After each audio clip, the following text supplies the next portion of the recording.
মা আয়েশা জিজ্ঞেস করে, ইয়া রাসূলুল্লাহ, বলে বলুন, বলে আপনারে কই পাইতাম? বলে এই তো আমি। তো মা আয়েশা করছে কি, কাপড়ের আঁচল দিয়া নবীজির মাথার উপর দিয়া এইভাবে নবীজিরে ধরে ভালোছে। নবীজি সরাসরি চলে গেছে। সুবহানাল্লাহ। তো মা আয়েশা কয়, ইয়া রাসূলুল্লাহ, আমার নবী ফিরা কয়, আইয়ুকুম মিসলি, কে আছো আমার মতো?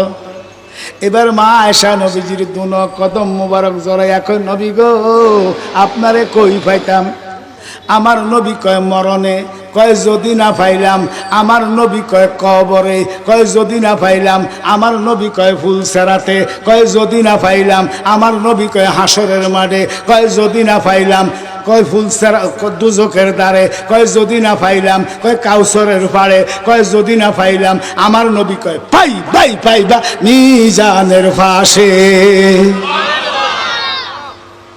বাবাজিরা, এখন বাড়ির গতিটা কোন দিকে?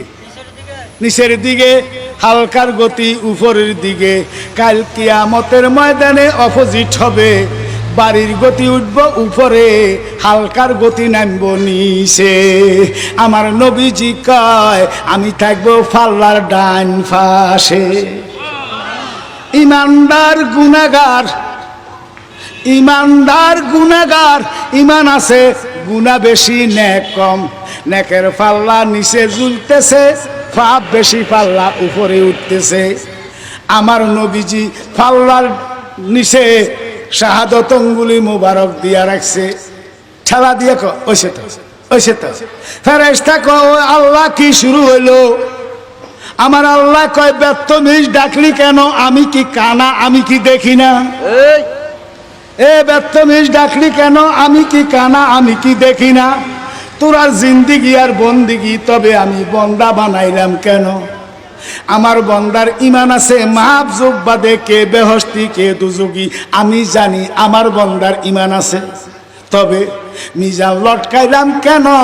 আমার বন্ধুর শান আমার দরবারে যে কত মহান, তা দেখাইবার জন্য।